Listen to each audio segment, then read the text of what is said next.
ಭಾರತದಲ್ಲಿ ಸೂರ್ಯಗ್ರಹಣ ಗೋಚರವಾಗಿದ್ರೂ ಕೂಡ ದ್ವಾದಶ ರಾಶಿಗಳ ಮೇಲೆ ಏನು ಪರಿಣಾಮ ಬೀರುತ್ತೆ ಅನ್ನೋದನ್ನ ನೋಡೋಣ. ಈಗ ಶುಭ, ಅಶುಭ ಮತ್ತು ಮಿಶ್ರ ಫಲ ಅನ್ನುವಂಥದ್ದು ಸರ್ವೇ ಸಾಮಾನ್ಯ.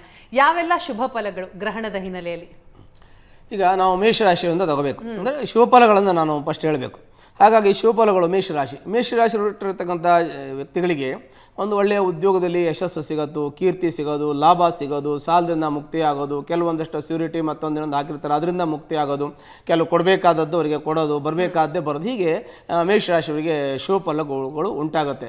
ಮತ್ತು ಅದು ಎರಡನೇದಾಗಿ ವೃಷಭ ರಾಶಿಯಲ್ಲಿ ಏನಿರುತ್ತೆ, ವೃಷಭ ಅಂತಂದರೆ ಎತ್ತು ಅಂತಂದರೆ ಹೋರಿ, ಅದು ಕಷ್ಟಪಟ್ಟು ಜೀವನ ದುಡಿಯುತ್ತೆ, ಜನಕ್ಕೂ ರೈತರಿಗೋಸ್ಕರ ಅದು ಅನುಕೂಲ ಮಾಡಿಕೊಡುತ್ತೆ. ಹಾಗೆ ತುಂಬ ಪರಿಶ್ರಮದಿಂದ ದುಡಿತಕ್ಕಂಥ ವ್ಯಕ್ತಿಗಳಿಗೆ ಅನುಕೂಲ ಆಗುತ್ತೆ. ವ್ಯಾಪಾರದಲ್ಲಿ ಲಾಭ ಆಗ್ತಕ್ಕಂಥದ್ದು, ಅಧಿಕಾರ ಪ್ರಾಪ್ತಿ ಆಗತಕ್ಕಂಥದ್ದು, ಮತ್ತು ಪ್ರಮೋಷನ್ ಸಿಗ್ತಕ್ಕಂಥದ್ದು, ಉದ್ಯೋಗದಲ್ಲಿ ಯಶಸ್ಸು ಸಿಗ್ತಕ್ಕಂಥದ್ರ ಜೊತೆಗೆ ಕೌಟುಂಬಿಕ ಸಮಸ್ಯೆ ಏನಾದರೂ ದಾಂಪತ್ಯ ಕಲಹ ಮತ್ತೊಂದು ಇದ್ದರೆ ಬಗೆಹರಿತಕ್ಕಂಥದ್ದು, ಇನ್ನು ವಿವಾಹ ಆಗದೇ ಇರತಕ್ಕಂಥವರಿಗೆ ಕೆಲವು ಸಂತಾನ ಆಗದ ವ್ಯಕ್ತಿಗಳೆಲ್ಲ ತೊಂದರೆಯಿಂದ ಆಗತಕ್ಕಂಥ ಶುಭಫಲಗಳು ಅಂತ ನಾವು ವೃಷಭ ರಾಶಿಯವರಿಗೆ ಹೇಳಬೇಕು.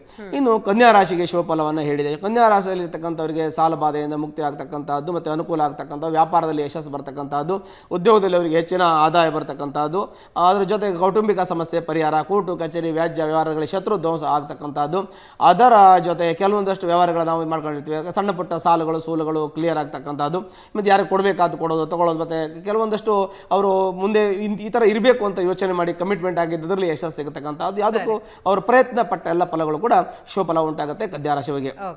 ಇನ್ನು ಧನುರಾಶಿಯವರಿಗೆ ಶುಭಫಲವನ್ನು ಹೇಳಿದೆ. ಈಗ ಧನುರಾಶಿಯವರನ್ನ ಚಿಂತನೆ ಮಾಡುವ ಧನುರಾಶಿಯವರಿಗೆ ಸಾಹಸ, ಧೈರ್ಯ, ಶಕ್ತಿ, ಪರಾಕ್ರಮ ಇವೆಲ್ಲ ಸಿಗತಕ್ಕಂಥ ಶುಭಫಲಗಳು ಹೋಗುತ್ತೆ. ಮತ್ತು ತಂದೆ ತಾಯಿಯನ್ನು ಚೆನ್ನಾಗಿ ನೋಡ್ಕೊಳ್ತಕ್ಕಂಥವು, ತಂದೆ ಆಶೀರ್ವಾದ ಪಡೆದು ಪ್ರಯತ್ನ ಪಟ್ಟಾಗ ಅವರಿಗೆ ಯಶಸ್ಸು, ಕೀರ್ತಿ, ಲಾಭ, ಜಯ, ಸರ್ವತೋಮುಖವಾಗಿರ್ತಕ್ಕಂಥ ಯಶಸ್ಸು ಸಿಗತಕ್ಕಂಥ ಯೋಗ ಫಲಗಳು ಸಿಗುವಂಥ ಯೋಗ ಇದೆ. ಮತ್ತು ಸಹೋದರರ ಜೊತೆಗೆ, ಅಣ್ಣ ತಮ್ಮಂದಿರು, ದಾಯಾದಿಗಳ ಜೊತೆಗೆ ಯಾವುದಾದ್ರು ಜಗಳ ಮತ್ತು ಸಮಸ್ಯೆ, ಕೋರ್ಟು ಕಚೇರಿ ವ್ಯಾಜ್ಯ ಇದ್ರೆ ಅದು ಸುಖಾಂತಿ ಆಗತಕ್ಕಂಥದ್ದು, ಅದು ಕಾಂಪ್ರಮೈಸ್ ಆಗಿ ಅದು ಕ್ಲಿಯರ್ ಆಗ್ತಕ್ಕಂಥದ್ದು, ಅಥವಾ ಅವರು ಕೂತು ಮಾತಾಡಿ ಸರಿ ಹೋಗ್ತಕ್ಕಂಥದ್ದು, ಮತ್ತು ದಾಂಪತ್ಯದಲ್ಲಿ ಸುಖ, ಶಾಂತಿ, ನೆಮ್ಮದಿ ಸಿಗತಕ್ಕಂಥದ್ದು, ಮಕ್ಕಳಿಂದ ಸುಖ, ತಂದೆಯಿಂದ ಸುಖ, ವಾಹನ ಸುಖ, ಎಲ್ಲ ರೀತಿಯ ಸುಖ, ಶಾಂತಿ, ನೆಮ್ಮದಿ ಈ ಒಂದು 4 ರಾಶಿಯವರಿಗೆ ಅಂದರೆ ಮೇಷ, ವೃಷಭ, ಕನ್ಯಾ, ಧನುಸ್ಸು ರಾಶಿಯವರಿಗೆ ಯಶಸ್ಸು ಸಿಗತಕ್ಕಂಥದ್ದು, ಇಷ್ಟಿತ ಎಲ್ಲ ಕಾರ್ಯಕ್ರಮಗಳು ನಡೆಯತಕ್ಕಂಥದ್ದು, ಮನಸ್ಸಿನ ಇಷ್ಟಾರ್ಥಗಳನ್ನ ನೆರವೇರಿಸಿ ಪ್ರಯತ್ನದಿಂದಲೇ ಯಶಸ್ಸಾಗುತ್ತೆ ಅನ್ನೋದಾಗಿ ಅವರಿಗೆ ಶುಭಫಲವನ್ನು ನಾವು ಹೇಳಿದ್ವಿ. ಆಚಾರ್ಯರೇ, ಮಿಶ್ರ ಮತ್ತು ಅಶುಭ ಫಲದ ಬಗ್ಗೆ ಹೇಳೋದಾದರೆ ಈ ಸಂದರ್ಭದಲ್ಲಿ ನಾವು ಮಿಶ್ರ ಫಲಗಳನ್ನು ಮೊದಲಿಗೆ ನೋಡಬೇಕಾಗ್ತದೆ. ಮಿಶ್ರ ಫಲಗಳನ್ನು ನೋಡಿದಾಗ ಮಿಶ್ರ ಫಲಗಳಿರ್ತಕ್ಕಂಥ ರಾಶಿ 4: ಮಿಥುನ ರಾಶಿ, ಸಿಂಹ ರಾಶಿ ಮತ್ತು ಮಕರ ರಾಶಿ. ಅದಕ್ಕೂ ಮೊದಲು ಅಶುಭ ಫಲವನ್ನು ನಾವು ನೋಡೋಣ. ಅಶುಭ ಫಲ ನೋಡಿ ಮಿಶ್ರ ಫಲದ ಕಡೆಗೆ ನಾವು ಹೋಗೋಣ.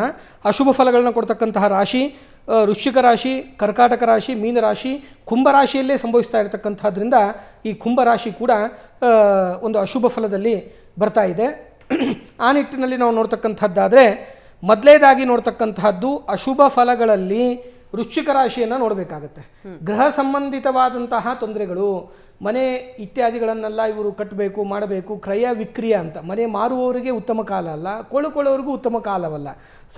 ತುಂಬ ಜಾಗೃತಿ ವಹಿಸಿ ಈ ಖಾತ ಮುಂತಾದವುಗಳ ತೊಂದರೆಗಳನ್ನ ನೋಡ್ತಾ ಇದ್ದೀರಿ. ಅವುಗಳನ್ನೆಲ್ಲ ಸರಿಯಾಗಿ ಪರಿಗಣಿಸಬೇಕಾಗ್ತದೆ. ಆರೋಗ್ಯ ವಿಷಯಕ್ಕೆ ಸಂಬಂಧಪಟ್ಟ ಹಾಗೆ ಬಂದರೆ ಸ್ವಲ್ಪ BP ಬಗ್ಗೆ, ಹೃದಯ ಸಂಬಂಧಿತವಾದಂತಹ ಕಾಯಿಲೆಗಳ ಬಗ್ಗೆ ವಿಶಿಷ್ಟವಾಗಿ ಅನುಕೂಲತೆಗಳನ್ನು ನಾವು ಹೆಚ್ಚಿಗೆ ಮಾಡಿಕೊಳ್ಬೇಕಾಗತ್ತೆ. ಅಲಕ್ಷ್ಯವನ್ನು ಮಾಡಿದರೆ ತೊಂದರೆ ಆಗ್ತಕ್ಕಂಥ ಪ್ರಸಂಗಗಳಿರ್ತದೆ. ವೃತ್ತಿ ಜೀವನದಲ್ಲಿ ಎಲ್ಲರನ್ನೂ ನಂಬಬೇಡಿ. ಯಾರು ನಮ್ಮನ್ನು ಮುಖಸ್ತುತಿ ಮಾಡ್ತಾರೋ, ಮುಂದೆ ಹೊಗಳ್ತಾರೋ ಅವರೆಲ್ಲ ಒಳ್ಳೆಯವರು ಅಂದ್ಕೊಳ್ಳೋದು ಬೇಡ. ಜಾಗೃತಿಯನ್ನು ವಹಿಸಬೇಕಾಗತ್ತೆ ಈ ವೃಶ್ಚಿಕ ರಾಶಿಯವರು. ಅದಾದಮೇಲೆ ಇರತಕ್ಕಂತಹ ರಾಶಿ ನೋಡ್ತಕ್ಕಂಥದ್ದಾದರೆ ಕರ್ಕಾಟಕ ರಾಶಿ, ಅವರಿಗೆ ಕೂಡ ಸ್ವಲ್ಪ ಆರೋಗ್ಯದಲ್ಲಿ ವ್ಯತ್ಯಯ ಆಗ್ತಕ್ಕಂಥದ್ದು, ಅಂದರೆ ಉದರ ಸಂಬಂಧಿತವಾದಂತಹ ಸಣ್ಣ ಪುಟ್ಟ ಒಂದು ತೊಂದರೆಗಳನ್ನು ನಾವು ನೋಡಲಿಕ್ಕೆ ಇದೆ. ಅವುಗಳ ಬಗ್ಗೆ ಹೆಚ್ಚಿನ ಕಾಳಜಿಯನ್ನು ವಹಿಸಬೇಕು. ಕುಟುಂಬದಲ್ಲಿ ವಿಶೇಷವಾಗಿ ಅಮಾವಾಸ್ಯೆ ಇರೋದರಿಂದ, ಗ್ರಹಣ ಇರೋದರಿಂದ ಸ್ವಲ್ಪ ಘರ್ಷಣೆ, ಮನೋವ್ಯಥೆ ಆಗೋದಿರುತ್ತೆ. ಜಾಗೃತಿಯನ್ನು ವಹಿಸಿ. ಅದಾದ ನಂತರದಲ್ಲಿರತಕ್ಕಂತಹ ರಾಶಿ ಮೀನರಾಶಿಯನ್ನು ನಾವು ನೋಡ್ತಕ್ಕಂಥದ್ದಾದರೆ ಸ್ವಲ್ಪ ವಿಧವಾದಂತಹ ಅನಾನುಕೂಲಗಳು, ಅವ್ರಿಗೂ ಕೂಡ ಆರೋಗ್ಯ ವ್ಯತ್ಯಯಗಳು, ಅಧಿಕ ಧನವ್ಯಯ. ಈ ಸಂದರ್ಭದಲ್ಲಿ ಇನ್ವೆಸ್ಟ್ಮೆಂಟ್ಸು, ಬೇರೆಯವ್ರಿಗೆ ಹಣ ಕೊಡ್ತಕ್ಕಂಥದ್ದನ್ನೆಲ್ಲ ಅವಾಯ್ಡ್ ಮಾಡಬೇಕು.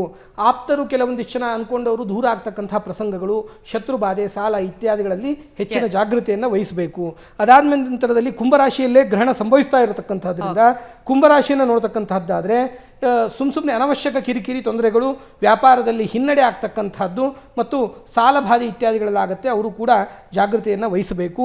ಇನ್ನು ಮಿಶ್ರ ಫಲದ ರಾಶಿಗಳನ್ನು ನೋಡ್ತಕ್ಕಂಥದ್ದಾದರೆ ಮಿಥುನ, ಸಿಂಹ, ತುಲಾ ರಾಶಿಗಳು ಇದಕ್ಕೆ ಮಿಶ್ರ ಫಲ ಇರ್ತದೆ ಎಂಬುದಾಗಿ ನಾವು ಅರ್ಥ ಮಾಡಬೇಕು. 50-50 ಅಂತ. ಅತಿ ಧೈರ್ಯವನ್ನು ತೋರಿಸಬೇಡಿ, ಬಹಳ ಅತಿ ಧೈರ್ಯ ಅತಿ ಸರ್ವತ್ರ ವೆಜ್ಜೆಯತ್ ಅಂತ.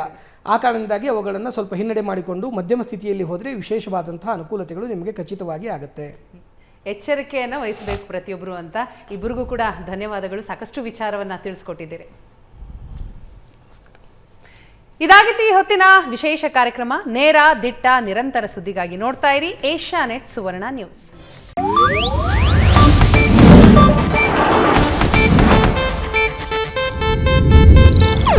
ಇದು ಏಷ್ಯಾನೆಟ್ ನ್ಯೂಸ್ ನೆಟ್ವರ್ಕ್ ಪ್ರಸ್ತುತಿ.